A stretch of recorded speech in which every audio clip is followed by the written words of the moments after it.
Para algunos supondrá una auténtica sorpresa y para otros no era más que lo previsible. La Ley de Servicios de Atención a la Clientela, que acaba de aprobar el Congreso, no incorpora algo que era absolutamente esencial: indemnizaciones para los usuarios que sufran su incumplimiento. El derecho de resarcimiento, una reivindicación histórica de Facua que el Grupo Sumar incorporó como enmienda, pero que finalmente no ha contado con el apoyo mayoritario de los grupos parlamentarios. Obviar la fijación de indemnizaciones ante la vulneración de las obligaciones establecidas en la ley puede convertir en papel mojado una parte esencial de su articulado. Así que, bueno, todavía tenemos la posibilidad de que las fuerzas políticas que han votado en contra de esa enmienda puedan apoyarla cuando pase por el Senado. No sabemos si reflexionarán sobre el daño que hacen a los consumidores con una norma que establece obligaciones para las empresas, pero no les plantea absolutamente ninguna penalización si se saltan esas obligaciones. ¿De qué me sirve a mí, como consumidor, que cuando llame por teléfono al departamento de atención al cliente de una empresa, la espera para que un ser humano me atienda sea como mucho de 3 minutos de media? ¿De qué me sirve a mí, como consumidor, que cuando plantee una reclamación la empresa tenga un número de días, 15, según dice esta norma, para contestarme? ¿Quién me resarce a mí del perjuicio de haber tenido que sufrir durante 10 o 15 minutos a una máquina que continuamente me hacía preguntas sin llevarme a ningún sitio?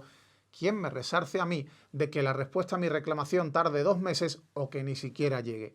Pues no, la norma lo único que plantea es que si se incumplen esas obligaciones, pongas una denuncia, acudas a la autoridad de consumo para que quizás abran un expediente sancionador a la empresa. Quizás, porque no es muy habitual que cuando un usuario presenta una denuncia, la reacción de las autoridades de consumo sea la multa contra la empresa que se salta las leyes. Así que, como decía, papel mojado. En eso se pueden quedar algunas de las principales obligaciones, supuestas obligaciones que impone esa nueva ley de servicios de atención a la clientela. Y esa enmienda de Sumar, que finalmente no se ha incorporado a la ley que se ha aprobado en el Congreso, recogía la parte más importante de la reivindicación de Facua: indemnización de al menos 50 euros si no te dan una respuesta a tu reclamación en el plazo que marca la ley.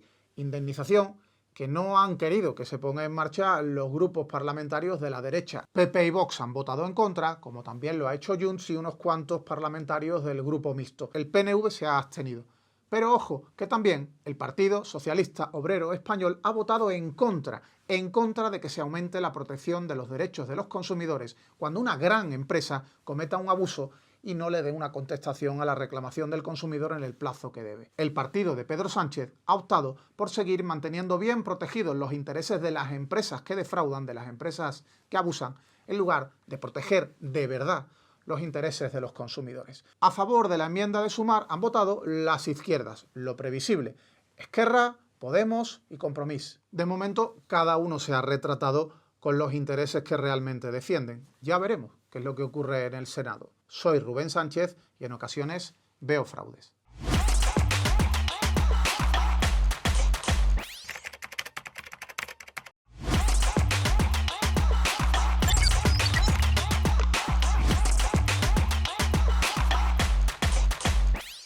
En ocasiones veo fraudes, el podcast de Facua con Rubén Sánchez. Tras acabar el último programa, como siempre, llame a mi representante. Oye, muy bien. ¿Dónde ando? Ando por Galicia. Nada, moviendo ahí, sí, mis equipajes, mis cosas. Oye, hablando de equipajes, que muy bien, tío. 7ª sentencia ahí que ganamos, claro, a las compañías aéreas. ¿Qué es eso de recargue? Equipaje de mano, hombre, por favor, muy bien. Tenemos un post de altos Vueling. Lo he pillado. Sí, unas veces Ryanair, otras veces Vueling, tanto monta tanto. Y hablando de montante, oye, ¿yo qué podía reclamar a estos? Porque mira, el último viaje que hice en avión, me pedí una cerveza, oye, me cobró una pasta. ¿Podríamos reclamar eso? Que no lo es. Que sí, que en equipaje sí. Ya es que yo no llevo equipaje, ¿sabes? Yo llevo un bañadorcito y una mariconera de estas, para llevar mis 2 cositas. Que le vas a dar de una vuelta. Va, sí, ya te conozco. Venga, que seguimos ganando. Hala, te dejo, que voy a coger el tren, que yo ya no voy en avión, ¿eh? Chao. Ay, qué chaval más simpático.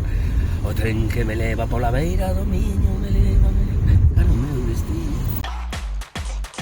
¿Qué tal? ¿Cómo estáis? Comenzamos, como siempre, con 3 temas de actualidad. Y empezamos con la subida de los huevos. Uy, qué raro queda eso. La cuestión es que de un año a esta parte tenemos un incremento del precio absolutamente descomunal. La docena de huevos ha pasado de media de 2 a 3 euros e incluso por encima, y lo que está por venir es muy posiblemente un nuevo incremento en huevos y en carnes de aves. ¿Por qué? Pues porque se están produciendo medidas para evitar la extensión de la gripe aviar que pueden provocar aumentos de costes, y eso evidentemente, sin ningún género de dudas, derivaría en incrementos de precios. El gran problema es cuánto van a llegar a subir estos productos. En el caso de los huevos hay quien vaticina un determinado precio, pero quizás aquí lo mejor es no dar cifras, porque eso puede ser una especie de invitación al sector a tener prevenido al consumidor y que asuma ese incremento. En realidad lo que tendría que estar haciendo el gobierno es vigilar la evolución de estos productos, vigilar la cadena alimentaria, y eso es una responsabilidad del Ministerio de Agricultura de Luis Planas, que recordemos,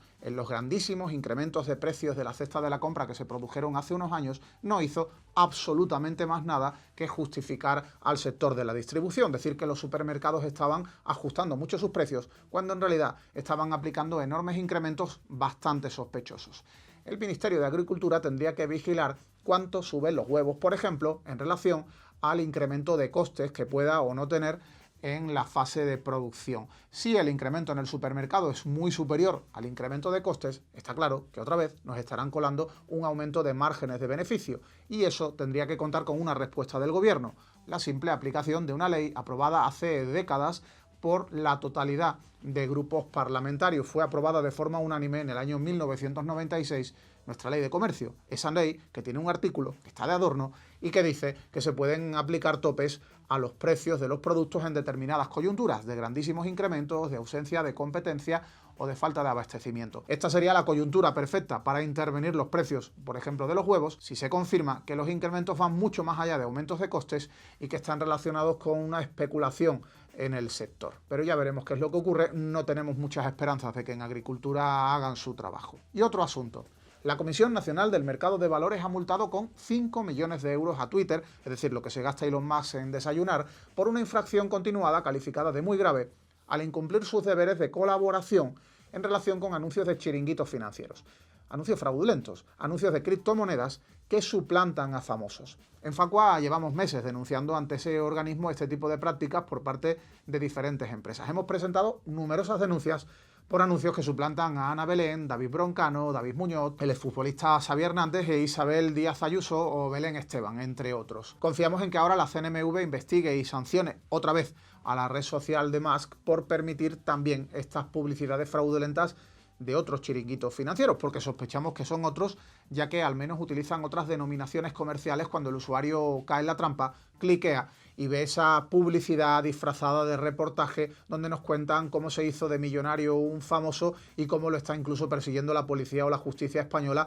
por haber destapado la fórmula mágica para hacerse rico en algún programa de televisión. ¿De dónde viene la multa que acaba de publicar el Boletín Oficial del Estado? Pues según el organismo supervisor, Twitter incumplió sus deberes de colaboración al no atender correctamente un requerimiento relacionado con esos anuncios, con anuncios concretamente de la empresa Quantum AI. El expediente detalla que la compañía no verificó si la empresa que se dedicaba al fraude contaba autorización de la CNMV para ofrecer servicios financieros, ni si figuraba en la lista de entidades advertidas por operar sin licencia. Esa falta de comprobación se produjo pese a un requerimiento formal remitido por el organismo supervisor a Twitter el 8 de noviembre de 2023 en el marco de sus actuaciones para proteger a los inversores frente a posibles fraudes o estafas financieras difundidas en plataformas digitales. En concreto, el organismo que preside Carlos San Basilio ha decidido sancionar a Twitter por el incumplimiento de los deberes de asistencia a la CNMV, consistentes en verificar si Quantum AI estaba autorizada para prestar servicios de inversión y en comprobar que no figuraba en la lista de entidades alertadas por la Comisión o por otros organismos supervisores extranjeros. Era un fraude de manera clara, porque evidentemente ninguna empresa que cuente la verdad en su publicidad se dedica a suplantar a famosos y a inventar que han dicho determinadas cosas en entrevistas supuestamente censuradas, ni que los persigue la justicia por ello. Era un timo con mayúsculas y la Comisión Nacional del Mercado de Valores podía intervenir concretamente en irregularidades vinculadas a que no fuera una entidad autorizada para vender, en este caso, criptoactivos. Tras la renuncia de Twitter a interponer recursos en vía administrativa a la resolución sancionadora, ha quedado firme en dicha vía, sin perjuicio de que puede recurrirla en los tribunales de lo contencioso administrativo. Es la séptima multa más elevada impuesta por la CNMV en toda la historia desde que existen registros públicos de sus resoluciones sancionadoras. Otro asunto. hemos denunciado a Ticketmaster ante el Ministerio de Consumo y otras cosas por cobrar 2 euros con cada compra de entradas en concepto de una supuesta cuota de servicio cuyo motivo no aclara. Estamos hablando de la principal tiquetera a nivel mundial y en España ha vendido y sigue vendiendo entradas para conciertos de artistas como Lady Gaga, Bad Bunny, Luis Miguel, Eric Clapton o Sting, entre otros muchísimos. Hemos comprobado que al adquirir entradas para cualquier evento a través de la página web de Ticketmaster, se añade al final del pedido un recargo adicional de 2 euros bajo la denominación de cuota de servicio y sin que se especifique con claridad el motivo o la naturaleza que justifica el cobro. Esta cantidad se suma además a los supuestos gastos de gestión que la empresa cobra por cada entrada y que suelen variar en función del precio del espectáculo. Es un fraude clarísimo y además estará todavía más claro cuando entre en vigor la futura ley de servicios de atención a la clientela que acaba de aprobarse en el Congreso, pero tiene que pasar por el trámite del Senado. Es un fraude clarísimo porque la ley de defensa de los consumidores impone desde hace muchos años que cualquier producto o servicio indique desde el inicio el precio final completo. Y en este caso no es así. Una de las cosas buenas que trae la nueva ley de servicios de atención a la clientela, porque algunas cosas buenas trae, es que no se podrán cobrar gastos de gestión como concepto extra, ni ningún otro concepto que no esté incluido al inicio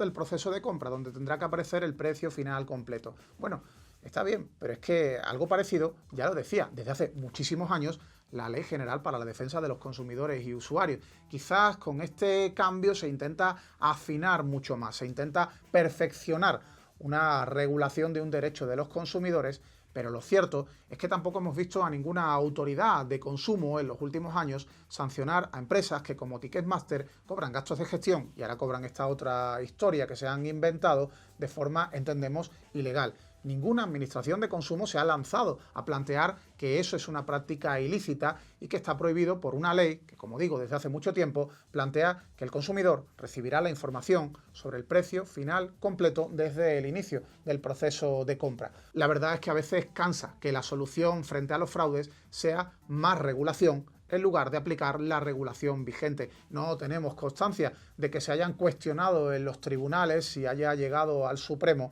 ninguna resolución sancionadora en concepto de gastos de gestión por considerarlos ilícitos y que las discrepancias hayan derivado en que al final había que mejorar la norma. Y además, en cualquier caso, se multe aplicando la ley antigua o se multe aplicando la nueva ley, lo que hay que hacer es multar, pero de verdad. Aplicar el comiso del beneficio ilícito multiplicado por mucho. No se puede permitir que una empresa ingrese 1.000 euros, 10.000 euros o 10 millones de euros extra con un fraude y que luego le llegue una multita, las pocas veces que les llega, de 10 o 15.000 euros. Eso es una auténtica tomadura de pelo a los consumidores y es algo que las administraciones tienen que cambiar. El Ministerio de Consumo ya está dando pasos en ese sentido con las multas que ha ido anunciando en los últimos tiempos contra distintas grandes empresas. Es la senda que tendrían que seguir todas las autoridades de protección al consumidor autonómicas y municipales. Y a continuación vuelve David Ávila con su terror en el supermercado. Terror en el supermercado. El análisis de los precios de David Ávila. Muy buenas, ¿qué tal? ¿Has empezado ya con los turrones y los polvorones? Calma, porque aún queda más de un mes para la Navidad y además yo tengo cositas que contarte sobre este tipo de productos. Pero eso será otra semana. Hoy, como hago regularmente cada mes, vuelvo a los supermercados para contarte cuáles son los alimentos básicos que más han subido y bajado de precio entre octubre y noviembre. Como ya sabrás, en Facua analizamos 1 millar de productos, entre los que hay frutas, verduras, aceites, pastas, arroces, huevos o harinas, a la venta en 8 grandes cadenas de distribución. Sorprendentemente, este mes han sido mucho más los productos que han bajado que los que han subido.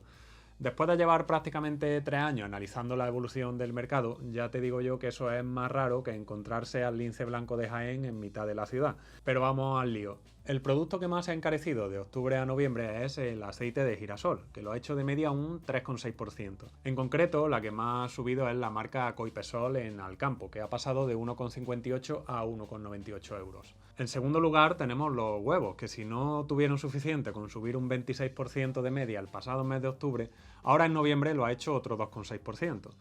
Y ojo que el aceite de oliva se cuela en el tercer escalón de las mayores subidas con un incremento medio del 2,6%. Hay productos como el litro de virgen extra de la marca Oleostepa que ha registrado en Hipercor una subida de más del 16% en el último mes. Ahí lo dejo. Las lentejas pardinas y las leches enteras también han registrado incrementos, aunque en este caso casi de manera simbólica, ya que ninguna de ellas llega ni siquiera al 0,5%. Como he comentado antes, en el lado opuesto tenemos este mes multitud de productos. Harina, macarrones, arroz, ajos, patatas, cebollas, zanahorias, manzana golden. Todos ellos cuestan en noviembre menos que el mes pasado. Las que más han bajado de precio han sido las uvas blancas, que lo han hecho un 20%. Le siguen los limones, con más de un 16%, y las naranjas, que cuestan ahora casi un 10% menos que el pasado mes de octubre. En Facua también hemos analizado la variación interanual de estos mismos productos. Como te habrás dado cuenta a poco que frecuente el supermercado para hacer la compra, los huevos lideran las subidas, con un encarecimiento del 34% entre noviembre de 2024 y noviembre de 2025. En segundo lugar están los limones, que pese a haber bajado este mes de precio, siguen costando un 14% más que el año pasado por estas mismas fechas. Y en tercer lugar tenemos las patatas, que han registrado una subida interanual de casi el 13%. Por su parte, el aceite de oliva sigue siendo el producto que más ha bajado en el último año. De media lo ha hecho un 41%. Le siguen las uvas, que son actualmente un 24% más baratas, y las peras conferencia, que cuestan un 6% menos que en noviembre de 2024. Teniendo en cuenta que el aceite de oliva de algunas marcas ya ha empezado a subir en algunos supermercados, estaremos atentos a su evolución porque no me extrañaría que más pronto que tarde tengamos una nueva subida de manera paralela en las marcas blancas. Y a continuación vuelve Keka Sánchez para ayudarte con un tema que seguro te va a resultar de utilidad en tu día a día. Te ayudamos. El asesoramiento de Keka Sánchez. Bienvenido y bienvenida a Te Ayudamos, ese espacio donde intentamos poner un poco de orden en esos temas que parecen sencillos hasta que de repente dejan de serlo. Hoy vamos a hablar de algo que todos hacemos casi sin pensarlo, porque puede darnos un susto si no entendemos bien la devolución de los recibos domiciliados. La verdad es que ya casi nadie va a pagar servicios básicos en persona. Lo normal es que las facturas nos lleguen directamente al banco. Ese cargo automático que aparece cada mes se llama adeudo domiciliado. En resumen, te cobra desde tu cuenta por los servicios que te prestan, pero siempre porque tú primero has dado permiso previo por escrito al banco. Hasta ahí todo parece fácil, pero ¿qué pasa si un día ves un recibo que no te cuadra y decides devolverlo? Pues aquí viene lo importante, la normativa de servicios de pago te da derecho a hacerlo. Puedes ordenar la devolución de un recibo y el banco está obligado a atenderla. Eso sí, los plazos cambian según el caso. Si el cargo estaba previamente autorizado, es decir, si habías dado tu consentimiento, tienes 8 semanas para devolverlo, pero si el recibo no estaba autorizado, el plazo se amplía hasta 13 meses. Además, tu banco dispone de 10 días hábiles para devolver el importe íntegro o, si no lo hace, justificar por qué rechaza la solicitud. Y ojo con eso, si te niegan la devolución, la entidad debe explicar claramente qué vías tienes para reclamar, tanto judiciales como extrajudiciales. Ahora bien, devolver un recibo no es una decisión que pueda tomarse a la ligera. Tiene consecuencias y conviene hacerlo con toda la información. Es verdad que el banco puede preguntarte por el motivo y lo hace para evitar futuros problemas. Por ejemplo, si devuelves un recibo simplemente porque te viene mal ese mes y no explicas nada, la empresa podría pensar que has dado de baja esos servicios. Y ojo, porque cuando se trata de recibos más delicados, como los de Hacienda o la Seguridad Social, las consecuencias pueden ser más serias, ya que conllevan recargos, pérdidas de bonificaciones o incluso que te dejan de emitir los siguientes recibos. Por eso es fundamental que se asigne la clave de devolución correcta. Tu banco tiene la obligación de orientarte bien y actuar conforme a las buenas prácticas. Es su deber. Así que ya sabes, devolver un recibo es tu derecho, pero conviene hacerlo con información y sabiendo cómo y cuándo. Y si te surgen dudas, recuerda que en Facua podemos ayudarte a poner las cosas en orden. Y si aún no te has hecho socio, pues solamente tienes que acceder a través de la web facua.org. Espero que esta información te haya sido útil y sobre todo que te empodere para enfrentarte con seguridad a posibles abusos. No olvides seguirnos en nuestras redes sociales y suscribirte para escuchar más episodios. Compártelo con tus grupos, con tus amigos o con quien lo necesite. Nos escuchamos la próxima semana con más consejos y recursos para ayudarte. Y ahora te dejo con Rubén Sánchez, que llega con una historia que perfectamente te puede pasar a ti. Te puede pasar a ti.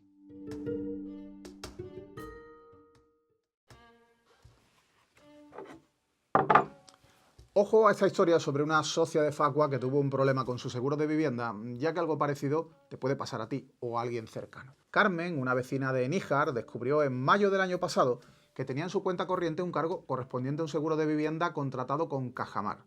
Esto podría haber sido algo normal, porque casi todo el mundo tiene seguro de vivienda, si no fuera porque ella nunca había contratado ese en concreto con ese banco. Carmen sí tenía la hipoteca con Cajamar, pero su seguro, el real, lo tenía con otra compañía. Al descubrir este cargo indebido, empezó a realizar indagaciones y comprobó que en el año 2023 también le habían hecho un cargo por el mismo seguro de hogar, supuestamente contratado por ella con Cajamar. En total, desde 2023 le habían cobrado 116 euros. Una cosa rara además, porque es un importe bastante bajo para un seguro de hogar. Inmediatamente Carmen intentó reclamar al banco la devolución de ese dinero, pero Cajamar no se lo quiso poner nada fácil. La usuaria intentó contactar con Cajamar online, pero en la página web la única vía que encontró fue un teléfono al que cuando llamaba se encontraba con un mensaje en el que le pedían un identificador y una contraseña que nunca le habían facilitado. Ante esta situación, decidió acudir directamente a Facua, ya que era socia desde hacía bastante tiempo, y nos trasladó la información sobre lo que le estaba ocurriendo. Nuestro equipo jurídico se dirigió a Cajamar para reclamar en su nombre la anulación de ese supuesto seguro reiteradamente cobrado y que Carmen nunca había contratado para su vivienda. Lo que reclamábamos era que no le volvieran a facturar absolutamente ninguna cantidad más por ese concepto y que le devolvieran los 116 euros cobrados de manera ilícita. El banco, sin embargo, se limitó a contestarnos que la contratación del seguro había sido opcional, voluntaria, por parte de la clienta. Ignoraron completamente que no había sido ni opcional ni voluntaria. Es que nunca se había producido. Carmen jamás había ni solicitado ni preguntado por ese seguro tan peculiar y tan barato que le habían endosado a sus espaldas. Pero como los del banco se ponían flamencos, les pedimos que venga, que nos aclararan cómo había hecho el contrato Carmen, ese contrato voluntario. Les solicitamos que nos enviaran el documento debidamente rellenado y firmado por Carmen. Cajamar, que se dio cuenta de que les habíamos pillado con el carrito del helado, cambió radicalmente de actitud. En su siguiente respuesta dijo que habían revisado el expediente y verificado que Carmen ya tenía una póliza alternativa asociada a la hipoteca, es decir, el seguro de vivienda que había contratado con otra entidad, que por cierto, sale mucho más barato contratar el seguro con una aseguradora por tu cuenta que hacerlo cuando te lo ofrece el banco a cambio de un supuesto descuento en lo que vas a pagar de hipoteca. Como se dieron cuenta de que no nos habían colado su invención, en Cajamar nos contestaron por fin que procedían a anular el seguro de Marras y le devolvían a Carmen todas las primas cobradas, esos 116 euros que la usuaria ya tiene en su cuenta bancaria. Sí, ser socio de Facua sirve para resolver problemas como este, y también para que los consumidores seamos más fuertes en la lucha contra los abusos de empresas y gobiernos.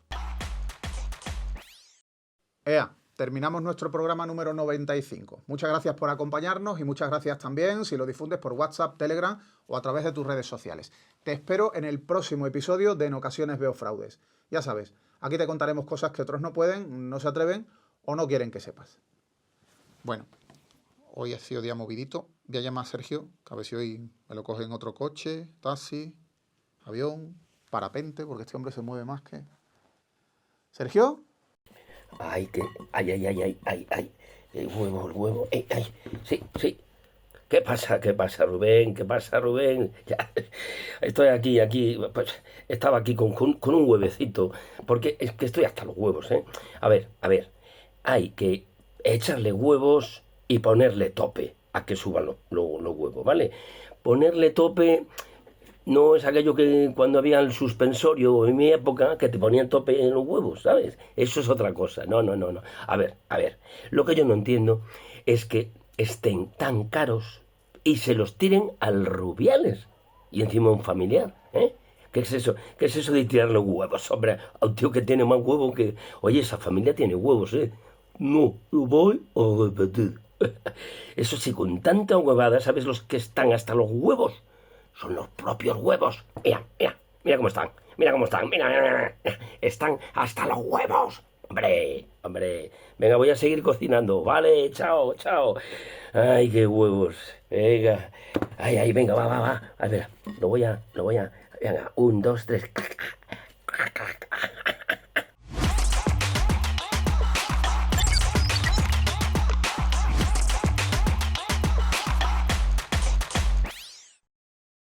En ocasiones veo fraudes, el podcast de Facua con Rubén Sánchez.